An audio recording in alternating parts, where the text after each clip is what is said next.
Hey guys, welcome back to my channel. So I had a comment asking if I could talk about my dating experiences. So I just thought I'd make a video and tell you basically all the mistakes that I have made in my early to mid 20s. I'm a big believer that you have to learn from your mistakes and you have to make them in order to learn. But hopefully this helps you avoid having your time wasted, attracting the wrong people, entertaining the wrong people, so that you can really focus on attracting the person for you. So number one is being too easygoing and laid back, especially when I was younger. I am a very chilled person anyway, and I used to be very kind of go with the flow and maybe overly trusting and optimistic when it comes to guys. But now I've realised that if they're not making concrete plans or making the plans last minute, then just being generally inconsistent with communication, that really indicates indecisiveness and just like a lack of commitment and respect for my time as well. When I value my time and my presence very highly, that does not sit well. It just won't do. It's now a 2 days notice at the absolute minimum if you want to see me. Otherwise I just say, sorry, that just doesn't work. It will either make them chase you more and take you seriously, or they'll take themselves out of the game because they can't be bothered. They just wanted something convenient and they were never very serious to begin with. You were just an option of convenience. So don't make it convenient for them and test their commitment, and then you can know whether to go forward or not. Because if you compromise on your standards, that builds resentment over time, and attraction and respect don't come from being endlessly accommodating and available. They come from exclusivity, having boundaries and respecting yourself enough to maintain them. Otherwise you'll be taken for granted, you'll be taken advantage of, and no one wants that. Number two is being too forgiving. Similarly, you need to know your boundaries and stick to them. Don't get manipulated into moving the goalposts. I'll use a personal example here. I'm an extremely loyal person. I don't go into relationships lightly. So when I do, it's because I completely trust them. I'm very picky when it comes to who I let in my life, and I would expect to receive the same amount of trust and respect back. So for example, if anyone felt the need to go through my phone when I handed it to them because I would never have anything to hide, to me that's a breach of trust, and if that happened, I think it's game over immediately, because I would never want to do that to my partner. I don't need to see what you're doing to know that I trust you. I'm in a relationship because I do trust you, and this basically happened to me, and then I continued the relationship and it just spiraled downhill from there. It's just the first sign of insecurity and a lack of trust, and it's never going to end well. It's just controlling tactics, really, in a very manipulative relationship. Similarly, if you feel the need to go through your partner's phone, there's something not right there. You need to ask yourself why you feel the need to do that, because they're clearly not making you feel secure in your relationship, and there's a reason for that. Your brain and your heart is telling you something, so listen to it. From the very start, your boundaries and your standards should be clearly communicated and should come as a higher priority than that specific person, because that's what's going to leave you fulfilled. If they don't meet them, then they're removing themselves for a reason. You'll find someone that does. No person is ever worth your sanity, your self-esteem, your self-respect, because if you forgive that behaviour, who knows what could come later down the line. You could find yourself forgiving physical abuse, and then you've completely lost yourself and every ounce of self-worth. If you're dealing with a narcissist, In particular, he will hate that he can't control you and will resent you and put you down, and behaviour will get worse and worse rather than support you. And that's just a telltale sign to watch out for. I feel like I could honestly do a whole video just on narcissistic men. Honestly, maybe that's for another day if you guys would like that. Number 3 is you will never have the same communication style as anybody else in the world. We're all very different. And communication is the backbone to any healthy relationship. So you will need to learn and understand each other in order to have a successful relationship and to successfully communicate and resolve conflict. And this just comes with emotional maturity, because I think when you're young, a lot of people tend to think, why is he or she not reacting in the way that I do? You know, they obviously don't feel the same way, because you think that in order to feel like you do, you have to behave like you do. If they're not shouting, that means they don't care. But this couldn't be further from the truth. We all have different personalities and different trauma responses and different communication styles. Personally, if I'm in like distress or sad or angry, I tend to go quite insular and introverted and quiet, because I'm just processing everything that's happening in order to be able to then effectively communicate.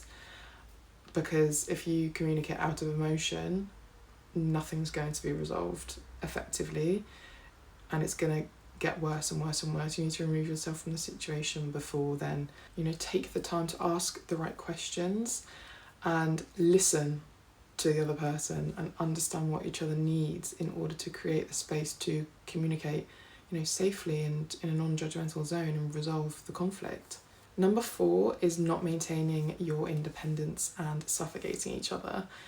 I see this happen constantly and has definitely been the case with myself, and I can think of many friends I've had over the years where we all get besotted with someone we love, or perhaps it's just lust, to the point that we seem to forget about anyone else in our life and that anyone else exists, and this is just not healthy. There's no way that we can get everything we need from one person. It puts way too much pressure on that individual and the relationship to think that they should, you know, want to do everything we want to do, or that they should feel how we feel and behave in exactly the same way. And it's just gonna build tension. You know, human beings are meant to belong in tribes and communities, and we've traditionally had a group of people in the tribe to support us and give us different things that we need and to support our family. So if you know that your partner enjoys something that you don't enjoy, don't force yourself to go.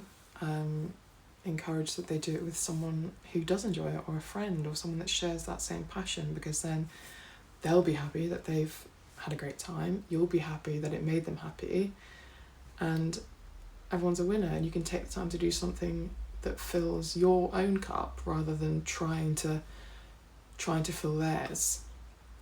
And in the same vein, don't take things personally. Like if they choose to do things with friends rather than you, it's so important to maintain your independent friendships outside of the relationship. Otherwise, you'll quickly find yourself suffocated, lost, and without anyone to kind of also confide in with your concerns about the relationship. You've really got to be on the same page here, because you don't want to feel obligated to do everything with them, or guilty for not inviting them, or saying you want some me time. They should understand you, and they should understand that, you know, if you don't, it's not a reflection on them. And if they do try and make you feel guilty or kind of gaslight you, then that's really manipulative behaviour, and that's a massive red flag. Number 5 is dating older men thinking that they are going to have more emotional intelligence and maturity and are more likely to want to settle down. This is so relevant to me, guys. I think I can safely say we've probably all been here. I've dabbled in both young and old. More on the old, up to, we're talking like 20 years older, and I can safely say that more often than not, if they are over the age of 40 and single and have no kids and have never been married, they will not commit to you, because they are mentally like still 25. Me and my friend always joke about Peter Pans, and I think a lot of the time they're just looking for a pretty little thing to reinforce their ego, and that's kind of where they're going for you, because otherwise they'd be going for someone their own age.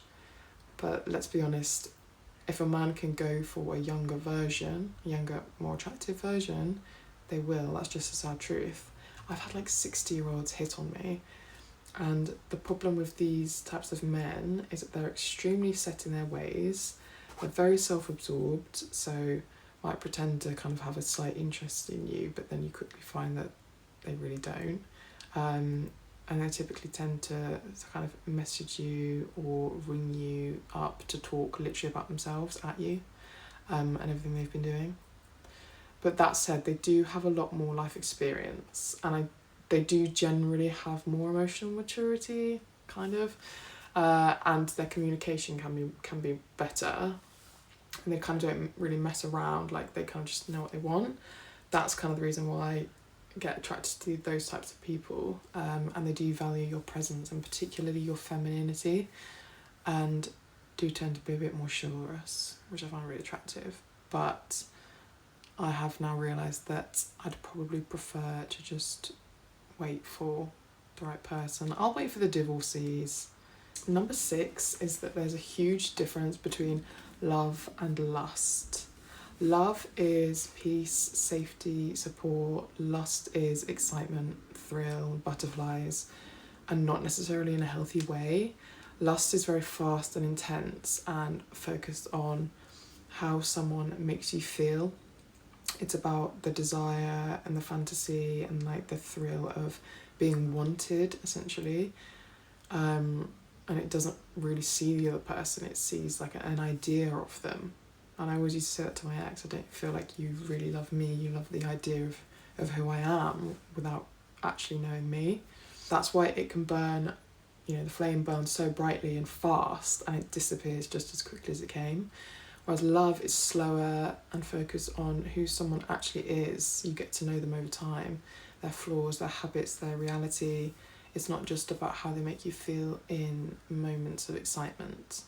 It's about how you feel around them when things are ordinary or things are boring, things are stressful or difficult. You're sat in an airport together for 5 hours, and you're not bored. Lust is very much driven by attraction and ego, whereas love is driven by understanding and respect. And I think that's why lust often fades when the novelty wears off, while love just grows when you've seen each other at your worst, and you still stay. Lust might be what brings you together, but love is what keeps you there. Number 7 is being attracted to the wrong things. Firstly, money. Money is irrelevant if you don't see or enjoy any of it, firstly. If they're not spending on you, they're just spending on themselves and then making you struggle, or if they're not making any type of investment into you, then they're not looking at you as a long-term commitment. Obviously, this isn't the only indication of whether someone's serious, because a lot of people with money don't want to flex it, especially at the early stages of dating, but it's just a way to tell whether someone's actually serious about you.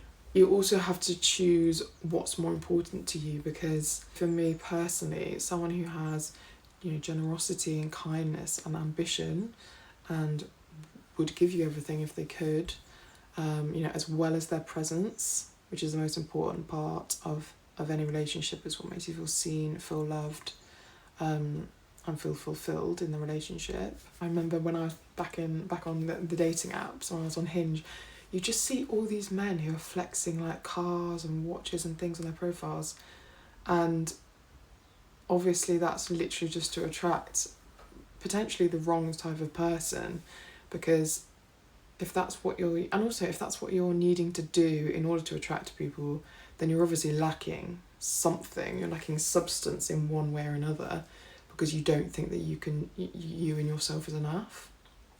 So I think it kind of signals that there's a few issues going on there. It's always better to just focus on your own career and your own purpose in life, rather than being an addition to theirs, an addition to their life. I think when you start to mature, you also realise that appearance is not everything. You know, when your kind of frontal lobe develops, you realise that attraction is built through far more things than just physical appearance. I think the lust and the physical attraction is what leads to unhealthy, toxic relationships, rather than having this multifaceted relationship which is built on a love of their being, of their characteristics. I think you want to have that. There's this whole romanticized idea of seeing someone and being so attracted to them and falling in love with them, but that's not how it should be. It shouldn't be instant sparks, because you haven't actually built anything. You don't actually know that person, you don't know anything about them, and yet it's basically just a physical response, and you can't listen to that. You have to be more clever than that to know that you should ignore those signs. And I've heard a psychologist talk about how butterflies is actually like an anxiety response, and it's your body kind of giving you a warning sign, because the strongest relationships are often built from friendships, and they don't start off with butterflies. Number 8 is altering yourself to fit someone else's preferences. Don't do this. When you're young and I feel like you're fixated on what people think and you care about what people think, that does diminish over time as you get older, until the point where you really couldn't care less, and it's very liberating. Because when you do care about what other people think, and someone's telling you about what that, you know, you're asking each other, what's your type, who do you like, all of these things, that subconsciously translates into you then trying to fit into that mould and be that person, which will not make you feel fulfilled in the long run, because you're not being true to yourself and you're not being authentic, and the person that they think they like is not actually the real you, which will never amount to a long-term healthy relationship. You know, whether this is like your hair colour, your style, your hobbies, your music taste, anything, you see it happen quite a lot. I remember seeing MGK and Megan Fox and being like, why has she literally changed her entire appearance to fit him? I think it says a lot about the power dynamic in the relationship, and that whoever moulds themselves to fit the other person has lost their power, which is a position you should never be in. Number 9 is let them show you who they are. Don't let them tell you. Don't believe words, believe their actions, or read into their actions, because their intentions will be very clear by how they move. They always know what they're doing. I think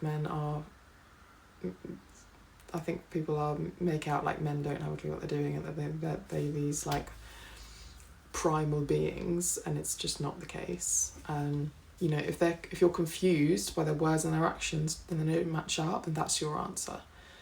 You remove yourself from the situation, because they're trying to manipulate the situation to suit them, and it should never be like that. You should never feel confused. It should be very clear. You should feel comfortable, and you should feel safe and secure. I think women are extremely intuitive beings, and you always have to listen to your gut.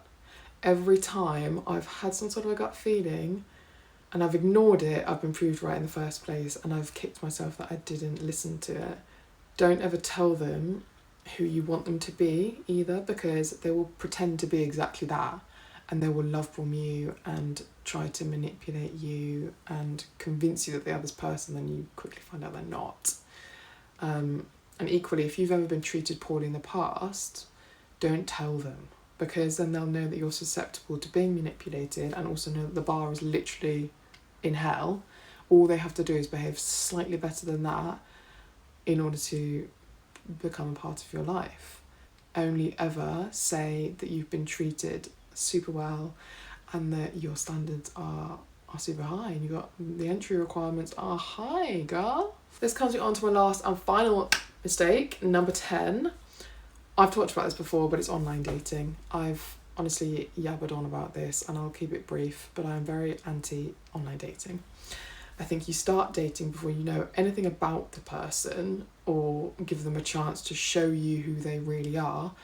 You're just basing it on what they're saying on a profile in order to sell themselves. It's essentially a sales pitch. So obviously they're going to put their best foot forward to try and get you. You know, you often have a lot of chat prior to meeting, which often allows them to gather information about who they should be, because they're asking you, who do you like? And they can pretend to be that in order to date you. And you'll both also form these preconceived ideas of who each other is without actually ever understanding it or learning it over time. And that will be positive or negative. So you will either be impressed or disappointed when you meet. So it's inherently flawed. And I also think that the apps are just full of people seeking validation and distraction in a very non-committal version of dating. You know, people break up and just get straight on the apps. They're not ready for a relationship, but you're hoping they are. So you get taken advantage of. Essentially, I think it brings incompatible people together, based purely off of superficial attraction rather than true connection, which is built over time organically.